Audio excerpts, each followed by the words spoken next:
Yeah, True. I won an award at Sundance. We won an acting award, like the cast, which Mhm. is like a testament to like what we had to go through because like it's everything was last minute, so you kind of Yeah. see that on the screen that these people are just flowing. They're in a flow state. Welcome to Between Sisters, where we give you real talk between real sisters.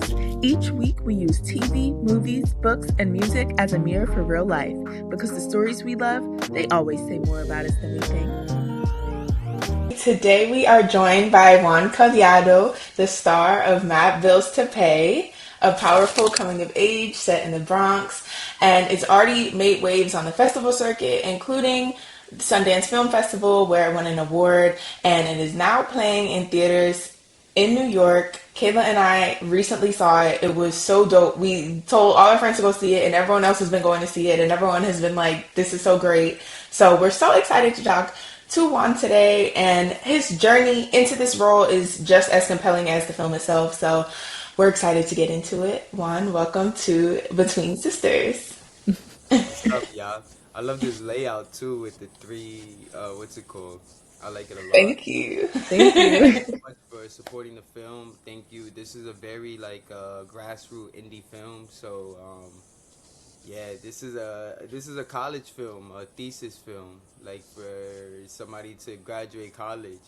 So I feel like it's crazy. You never see that actually, like especially in my position, being in like SAG, you never see like a SAG actor on a college film set going to theaters. So it's kind of been this. That's kind of like the whirlwind itself. Like me being part of this like journey. Like nobody would take a job like this, like the role of Rico. So that's the benefit of it or the risk factor. Right. Tell all of our listeners a little bit about Mad Bills to Pay. Yeah, Mad Bills to Pay is a story about Rico. It follows Rico's story, his POV, and like just him being in the Bronx. He's this young adult. He turns 20, I believe, in the film, and like he's super young. He gets this girl pregnant. Like he moves her in with his family. His family's very chaotic in a sense, and yeah, it's like this very Afro Latino story that you don't really see much. Like especially in the Bronx, like it's just yeah, it's just this cool story. It's Orchard Beach. There's a lot of locations also involved with it, like that you don't usually see of the Bronx on screen. Yeah, it was really fun seeing all of the locations. Like I know at one point I was like, they on City Island and Yeah. like they're doing all this stuff. So I was like, okay, this is really dope to see. And like just the different train lines and the buses, and it was really cool to see the Bronx Super highlighted authentic. in That's this what I loved way. about it. Yeah. So we tell us about how you got this role. I know you were saying how it was a student film and how it was guerrilla and all of that. Tell us how you came to getting this part. It's funny. It's kind of like it sprung on off of the director's like how do you call that when you don't meet deadlines? Like you're bad at deadlines. Okay, like procrastination, Procrastination. maybe. Yeah, like this is definitely built on the procrastination or last minute works. Because I didn't get cast until 12 hours before. And so Wow. the way the story goes, I was going to, what's it called? I was actually at court, like the day I first got the phone call. I was with my mom. We were in Dunkin' Donuts. We just got out of court. And I just received this funny phone call because they're all from Europe. The film the film team, they're all European practically. So they were going to school at NFTS, National Film and Television School in London. That's where all of them are based. So it was just already what's it called? How do you call it? They came to the Bronx like a month before to do a prep. They didn't cast until I didn't get cast, and I'm the star actor until 12 hours before. So Wow. that's very like all it is, like the momentum, like the way it worked out. So let's say on Monday, I had the court case. I got out of court with my mom. I get this funny phone call at Dunkin' Donuts, like this wild number I never seen before, the area code and all that. So it came up as spam because they're from overseas. And my mom's like, pick it up. Literally, my mom's like, pick it up. You never know, which is like a mom like thing to say. I'm like, so I picked it up, and it ended up being, I believe it was Paulo. the producer, whatever, and all that, they was like, we saw your profile on backstage, which is funny. Like they're going off with this whole idea, like they found me on the street, which is like really crazy to me. But I'm in they found my page on backstage. I'm a SAG act. Everything's up there. They found my number. They called me. And yeah, they was like, yo, you wanna we like your character, we like your image, we would love for you to audition. They still have this other dude in mind though. Like they're still going with this other dude in mind. So I'm like, I don't know what the situation is anyway. But on that Monday, by that Tuesday, I send in a self tape. By that Wednesday, I'm meeting him at a studio with him and the producer, just me and him, like Yatu, literally. Like if I was in a room with Yatu at Yeah. Ripley Greer. So this is like Wednesday. We started shooting August 17th. So this is like August 15th. Like 14th or something like that. And then he calls me back in to do a test reading. There's a post that they put up on the page of all four of us doing like a chemistry read. That's the first time we ever met. Dude, we're Wow. supposed to be shooting in 2 days from there. That's the first time we ever met. Like, so it's funny they talk about like our chemistry and all that. Like, we really don't know each other at all. Like, anything. So like, what's it called? Then the following day, that's at nighttime when they do the chemistry read with us four. The director doesn't like me. He doesn't choose me. Like he says no the next morning. He's like, we're gonna go a different direction. Da da da da da. He doesn't choose me. So he doesn't cast me. They go that night. I guess they were waiting for the guy, whatever. He flaked on them. So then they called me at like 11 o'clock. They're shooting the next day at 1 o'clock. So they call me 11 o'clock at night. I'm at Dave and Buster's and all that. And I'm like, they're like begging me because they don't have nothing. I'm just like, this is the star actor and you're waiting for the last minute. So they're begging me. And I'm like, because they dubbed me at first. You get what I'm saying? Like, you dubbed me in Right. the morning type stuff. So, like, it's just so funny. Like, it comes out of their hand. And it's now like God's like, okay, you make the decision. Do Right. you want to make this film historic or not? And I was like, yeah, let me make this film historic. So I really, literally, I had my hair like this. I got my braids done at like 10 a.m. in the morning. You know how like long braids take and all that, and they gotta set in with the do-rag and all that. So I'm really like trying to prep it like in a way that is like presentable. You get what I'm saying? Like, so that was all my idea, the braids and all that stuff. Like, cause you gotta remember, I got cast 12 hours before. When they seen me, I had hair like this, so they never even seen me with braids. So I had to come in and show them. You know what I'm saying? I Right. really came in as Rico. I do a lot of method acting, so that was part of that. Felt like the stage for me, like stage one. Me, if I'm gonna do a project within 12 hours, I need to really be able to dive in physically, you know, like into this character. So I got the braids done. We met up at 1. I didn't. There was no script. There was not, like, this is the most student film you would ever see in your life. Nothing's closed. Everything is open. Like, I'm in the union. They got no holding. Like, they have nothing. Like, nothing. I'm over here like I had to work with literally just like a pen and a paper type of stuff. Like, they were not ready to go at all. No script, no nothing. I just went straight to work, like building a story. Wow. So that's amazing that there was like the fact that I feel like this was anointed for you, right? Because the fact that you walk in, there's no script, you just found this out and you were able to put on such a performance to the point where it's now in theaters is crazy. So what was that preparation like? I know you said that the braids were something that helped you get into that character. What was it like walking on the next morning or the next afternoon, no script?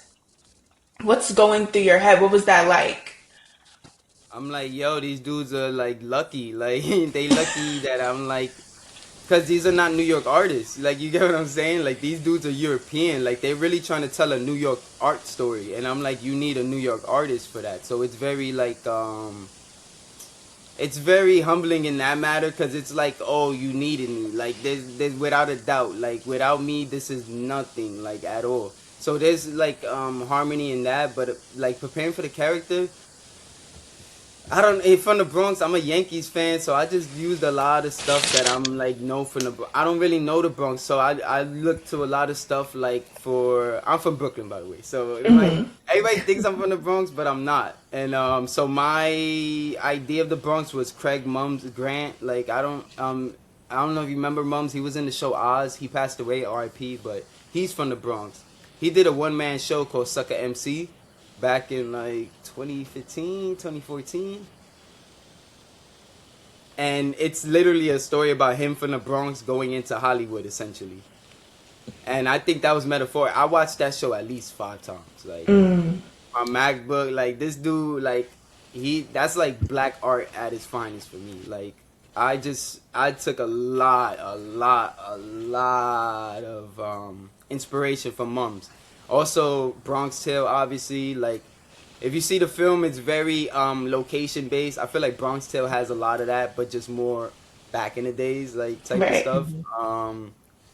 And yeah, to be honest, like I don't have no reference for the Bronx. I never lived in the Bronx, especially as a young age. So I really had to come in there with. I'm from Brooklyn, Coney Island, Brighton Beach. I went to Brooklyn College. Like that's really all I could go off of because I went to Orchard Beach that summer though because I was going to church in the Bronx on Garrison, One Way Church, I believe it is.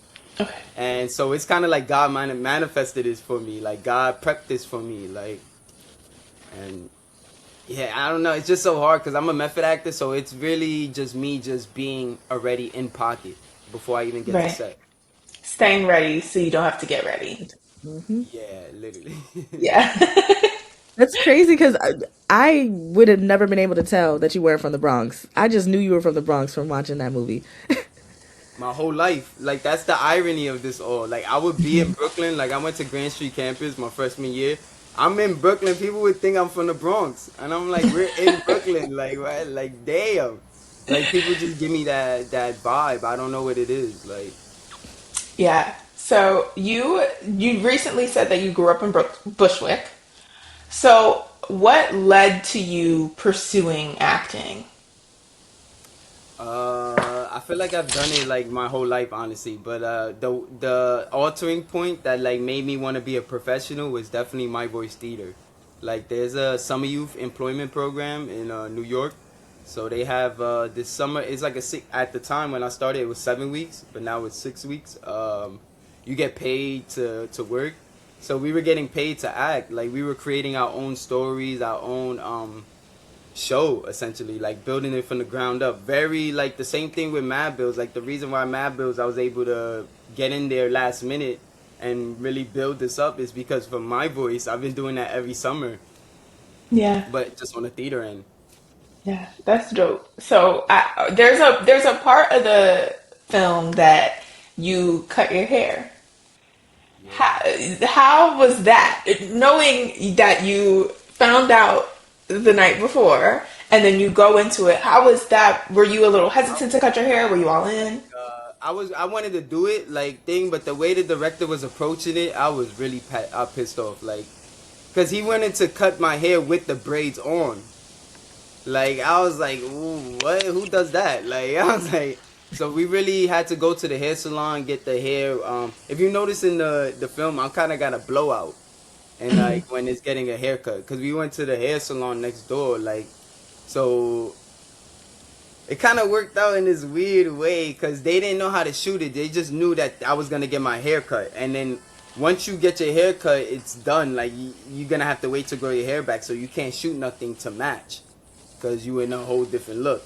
So Right. they didn't really know how to shoot anything like that. They were just winging it because they kind of had an idea that they were gonna go about that. But the barbershop that we shot at wasn't closed. It was open while we were working. Like you get what I'm saying? Like they were taking in customers and all that type of stuff. Like so that's why if you see we're shooting from outside and like they like the camera and all that looking in at me.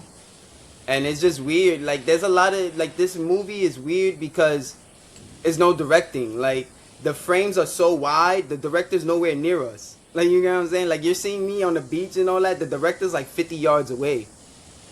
And I'm like, yo. So on that in that barbershop scene, he's not even in the shop with me. He's like outside the shop, like and all that. So it's kind of interesting. Like it's like I don't know how this is supposed to go, but the guy messes up the barber, And I swear, I literally think this. Every mess up in a movie is the reason why the movie is great. It has nothing to do with if you read on face value what they had, like the synopsis, all that, like prior to this, the film is nothing like that. Nothing. Because what naturally happens is what makes the film. So the barber's cutting my hair backwards. So I don't know if y'all really into barbershops like that, but people usually cut the hair on the top first and then do the hairline.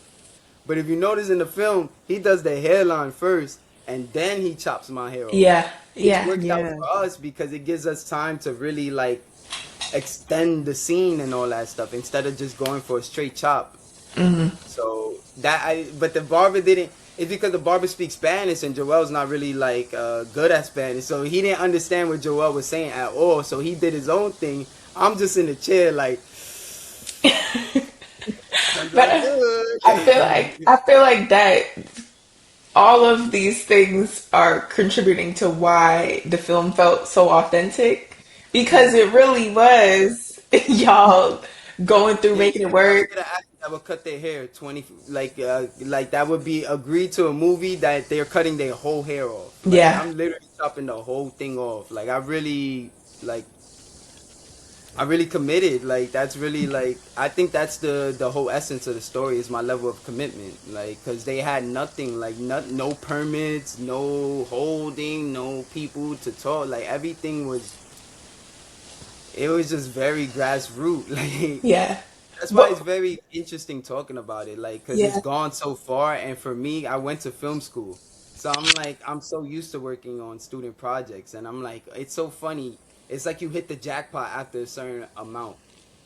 Like yo, I worked on like probably like tens and tens of student films, and finally the 30th is the one that really kind of like ushers it. Yeah, yeah. I went to film school too, and I know at Okay, yes, I went to Howard you at University. HBCU, right? Yes, I went to Howard University. Um, and I was a media journalism film major with a concentration in television and film. And I know we always had a saying like, if it can go wrong, it will on set. Yeah. So I totally get it. Like they will take credit for like locations and all that stuff. All our locations are because we got kicked out of other places. So they were like by Wow. default, you had no choice. Like our apartment we was in, that's the exterminator's apartment. We had another apartment, I believe it's in the projects, but they had it was roach infested, like the worst infestation possible. That Oh they had to my get a goodness. exterminator. The exterminator is looking at them like, why y'all all in this crib? Like y'all should not be here. This is not good to breathe in and all that stuff. And then they told him like, yo, we're shooting a film. We have no they have no other option. Like they have no money, they have no place, no location. And then the exterminator is like, yo, you want to shoot at my place? So everything Wow. is literally there. It's no, it's just God coursing it. You get what I'm Yes. saying? It has nothing to do with nobody. Like as far as like the production side, like they couldn't even imagine something like this happening. Like you get what I'm saying? Like it's just really random. What did this whole experience teach you about timing and just being able to roll with the punches and going along to pursue? Like it's such an interesting thing because for me, it's like this is a performance of a lifetime, and I'm just getting started. So it's like I'm really not thinking too much about Mad Bills because my future is so bright, like in a sense. But like it's also interesting because to other people that's a part of this project, this is their like honing moment and all that type of stuff. So it's just very interesting for me. Like I just view things like very interesting because I was there the whole day. Like you look at the other people, they were there like only certain days.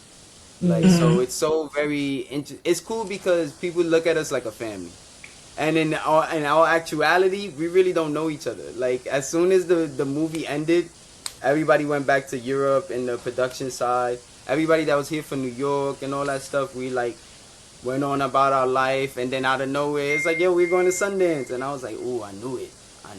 Yeah, that's amazing. Did you relate to Rico in any way? Because you talked about the method acting and you poured yourself into the character. So I'm wondering if you related to him in any type of way. Absolutely not. Like I am a academic. Like I am a student like of the arts. Like you get what I'm saying? Rico's definitely a student of the streets. Like that's cool. I grew up on Section 8 my whole life and all that, but there's people like that don't do that by you get what I'm saying? They see stuff like that and they don't want to participate. You get what I'm saying? So that I don't see myself as Rico at all, at all. But I know all that humor is me. Like all that humor that you're seeing, the Samsung, Kirby Punch, and all this stuff. That's definitely stuff that I just do off the whim. So as like I improvise the whole thing. Like so, I'm just making stuff up as we go. Like if you seen the ending, there was like, "What do you want to name her? What do you want to name the girl or the kid?" And I'm like, I'm literally thinking. I'm like, yo, you see me in the film, like, Samsung, like, yeah, because it's really like that. Like, it's very interesting. Like, it's just there was no communication as far as the director and me. Like, I didn't feel like I was getting directed. Honest to God, like, that's why this project feels so interesting for me. I know that to me, a theme of the film kind of was being thrown into a situation in your life and having to figure it out. Do you feel like life prepares you for situations before they come, or do you feel like sometimes you're thrown into something to figure it out? Yeah. I think theoretically it's a bit of both, but in my life, I feel like it's the first thing that you said. Like but also into context that I feel like the life gives you the signs. Like I'm very into God, like as far as like God talking to me on the daily. Like I do feel like God is coursing me and I felt like God is doing that still with this project. Like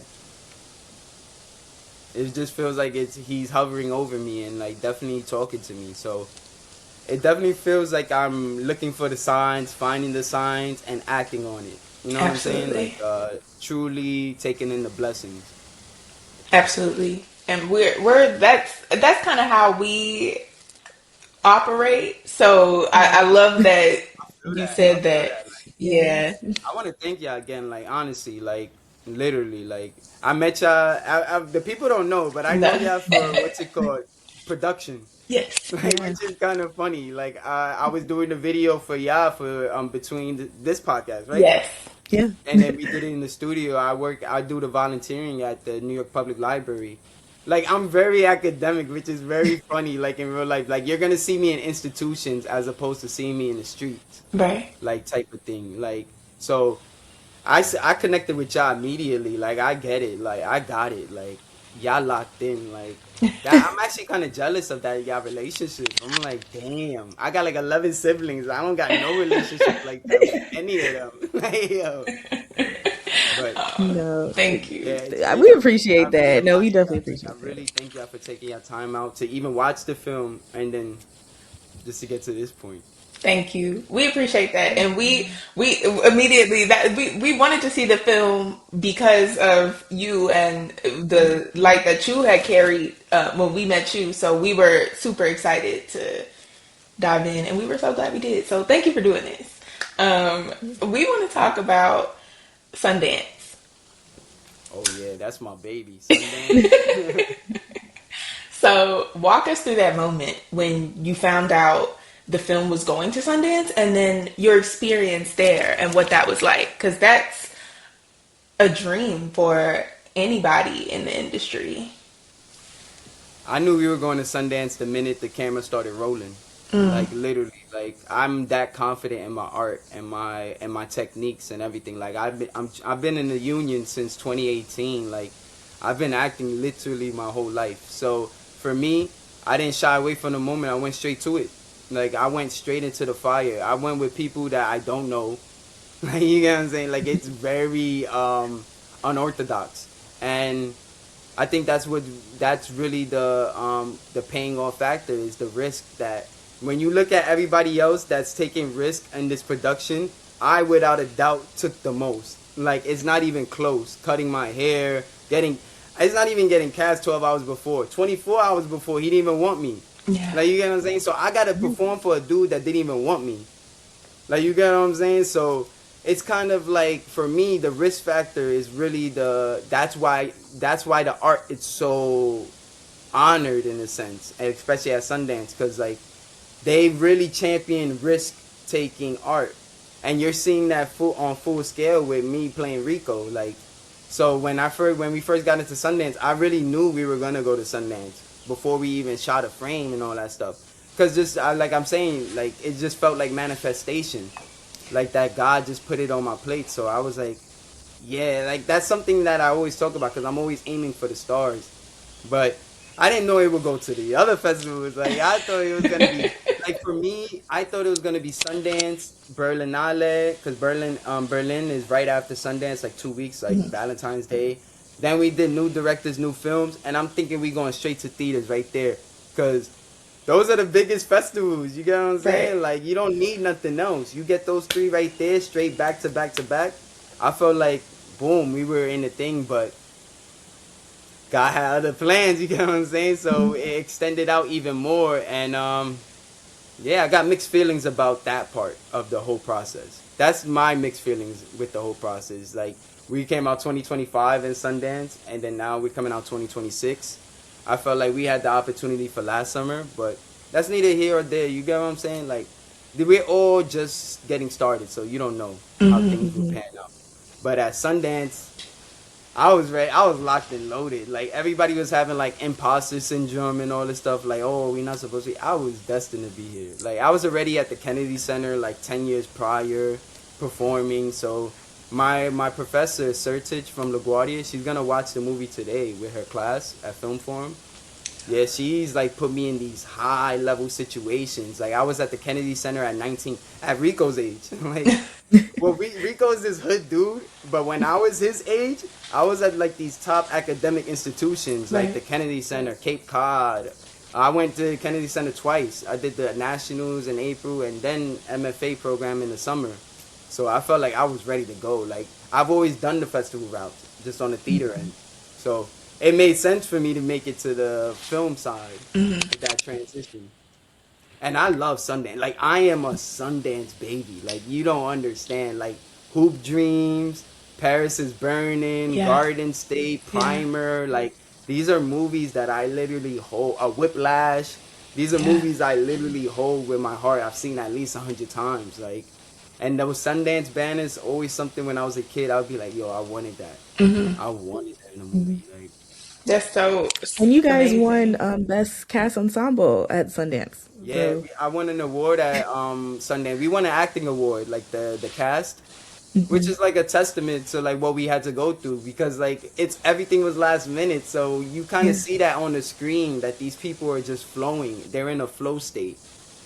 So it's like, I can only imagine from behind the camera. They're looking at it, they're like, wait, let it go, let it go. Let's see where it goes. Let's see where it goes. Let the scene breathe. yeah. Yes, yes. I feel like we made it easy for the production side. Like, and when you look at the edit, like, if you had to count how many cuts, it's not that, compared to other films. It's probably like a fifth, because being that there's so many long takes and all that.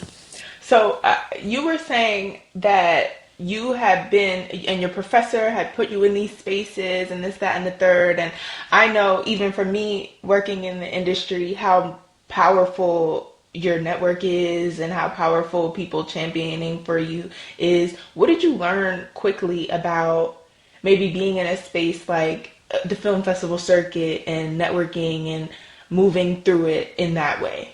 I don't know how to say it, because I have like this crazy confidence, but I'm trying to put it in a way that other people view it. People don't know, like, this could be your moment. Like, this is like the peak at a lot of times. So you really got to take advantage while you're there. Like, you should be taking advantage of these festivals like 2 weeks before you even arrive to the festival. You should know who's gonna be there, what classes you're gonna take, who you're gonna meet up with, what meetings you're gonna take. People like to get there and then figure it out, and I think that's what people go wrong at. Because once you're in the chaos, it's hard to think straight. You get what I'm saying? When it's in the thick of things, especially when it's in the beginning.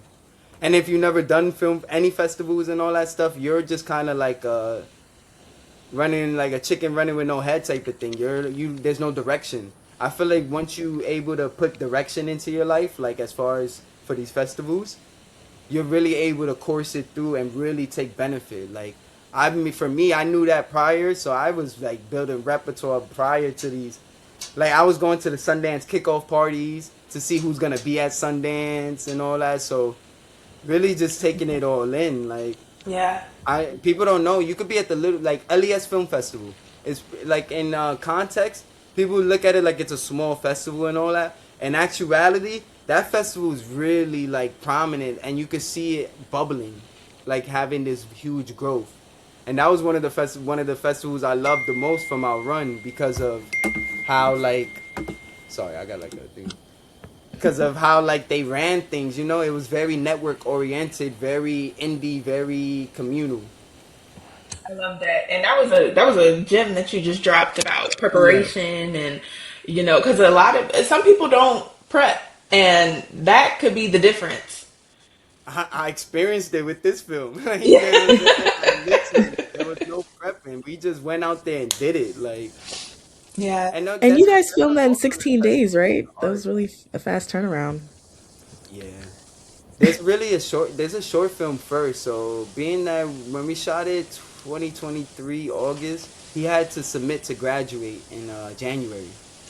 So there was a quick turnaround on that. They liked that short film that he submitted at his school. I guess there was agents and all that stuff. So he got picked up. It went up to Locarno in the summer of 2024. And then from there, they found out that people loved it so much. They found out that there was a feature, and that kind of spiraled the whole getting Sundance on the radar. And then, yeah, once it was like that, I was. It's really cool because my family's in the film too. Like that's how run and gun it is. It was Yeah. like, yo, I gotta bring my family along just to like because it's Afro Latino, so you need to really Yeah. course that. Like with no offense to Joel and all that, but like you get what I'm saying. You like with these characters, once you build that Afro Latino frame, you have to maintain that. Right. So my family clearly would be like of essence of that. So in the final scene, you see my uncle dancing with my sister in the film. That's literally my uncle in real Yeah. life. Okay. Yes. And I know exactly what you're talking about too. And my So I mom's in that remember scene that. also. Okay. Wow. That's lovely though to kind of have that time capsule of with a little bit of your family members in there. Have you ever thought about writing? Because Yeah, I actually submitted a episodic to Sundance, so okay. we'll see. Yeah. I think I will find out in like the next 2 weeks. But yeah, writing is literally my thing. Like it's just so interesting. Like I feel like I wrote this one. Like 90, like literally everything is mine. Like and I'm like, yo, like I'm into. I've been writing this new feature, Jackpot. We kind of like already shot it, and yeah, which is funny. Like I wanted to tap y'all to be a part of it. I really love like your image, and I love that when we shot in the studio. Yeah. Hmm. Like oh my god, right? We can talk about that another day. Yes. But No. I'm Offline. shooting a feature. It's called Jackpot, Offline. and it's like this you know, Dear White People. Yes. Yeah. Like you know how I got that like college radio feel, like Hmm. dear white people, da da da da. Da. I wanted to do with the daily jackpot, like as if it's Oh, kind of like okay. lotto reference and all that, but it's Yeah. like a daily report Yeah. on like a Yeah. thing. So I was like, when I met y'all, I'm like, oh my god, this is like, Well, if you need us, let us know because we would love to work with you. I would Yeah. love to board y'all. Like I just felt it with y'all. Like I felt the artistry immediately. Thank you. Thank you. Thank So, you. Yeah. um, yeah, I was like, when you were saying that there was no script and you got, I'm like, is he a writer?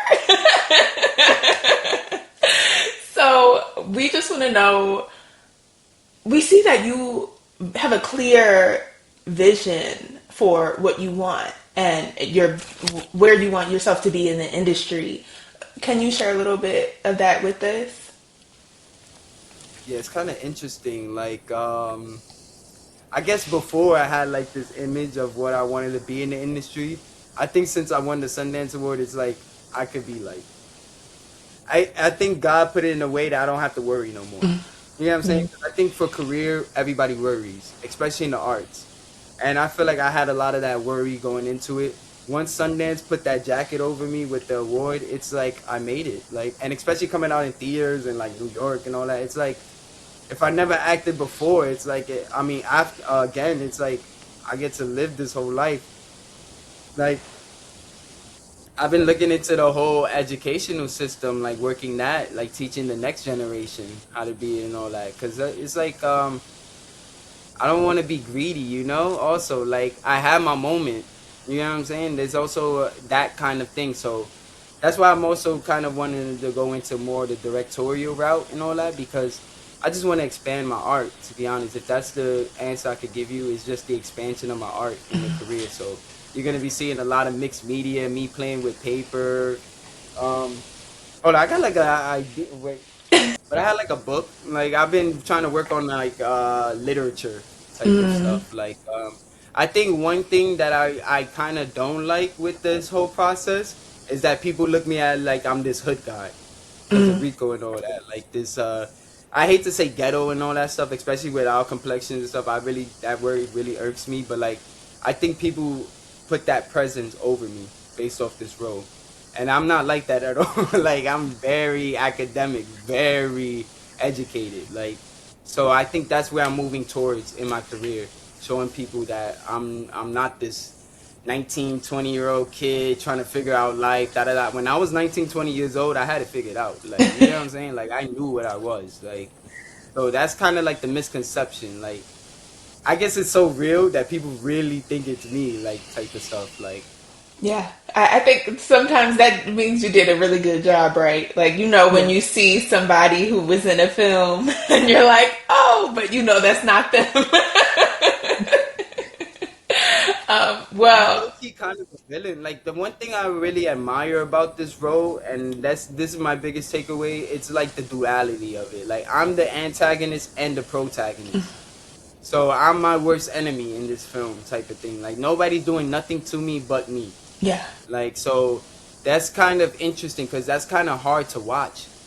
So the fact that people watch that in this beautiful way, it kind of shows like this duality. Like I'm like edging both ways, like delicately. because I know I think even, a lot of people can relate to that, honestly. yeah, and even when we were watching it, like we would be, like something would happen, and then we look at each other like, like so close. Like Loki, right? You be like, like Friday 13th. You see the letterbox reviews? Oh my god, they're hilarious. Like, dog, I think I'm the only one in the cast with an actual 4-year degree.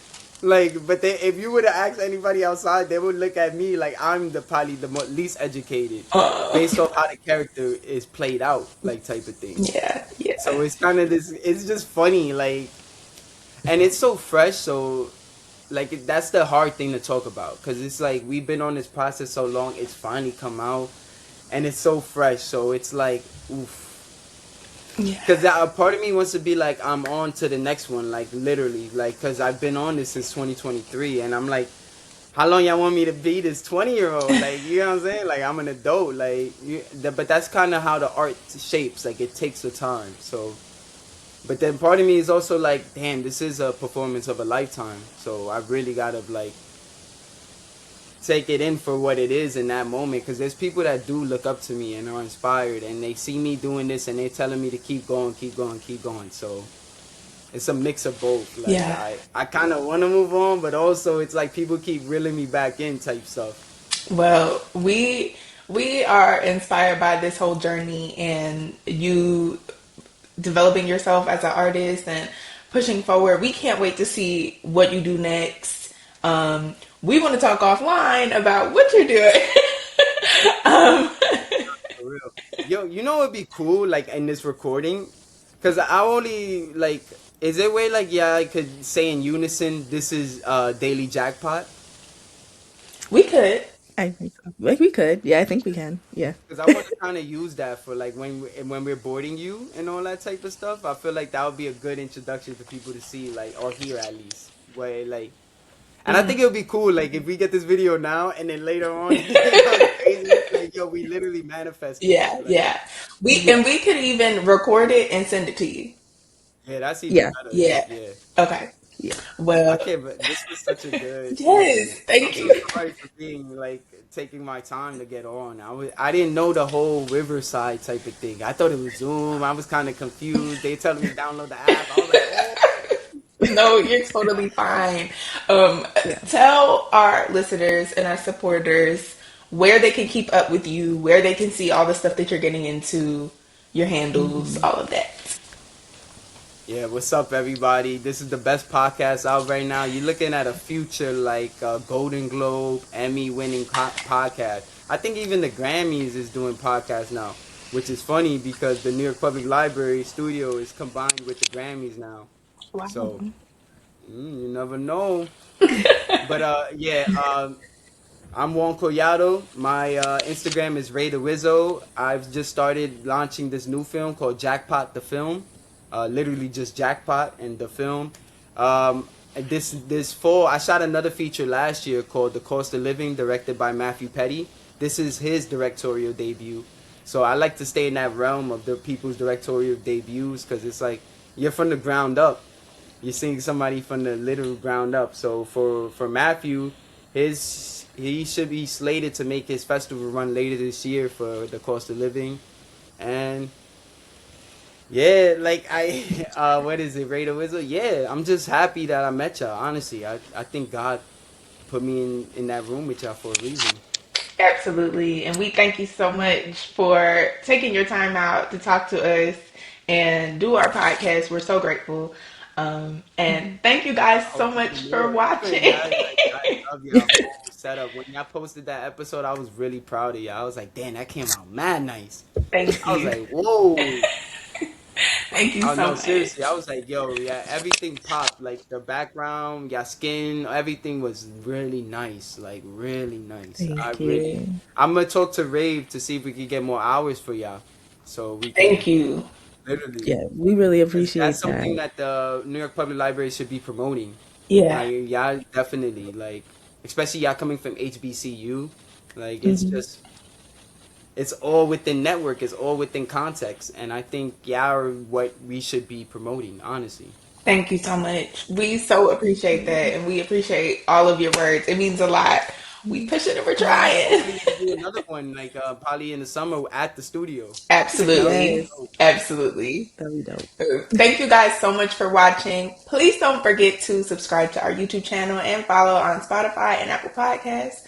We will see you next time. And comment down below if you have seen Mad Bills to Pay or you're going to see Mad Bills to Pay. 10 out of 10 recommend. Go see it. Bye, guys. Bye. Y'all looking at some future Emmy winners. All right.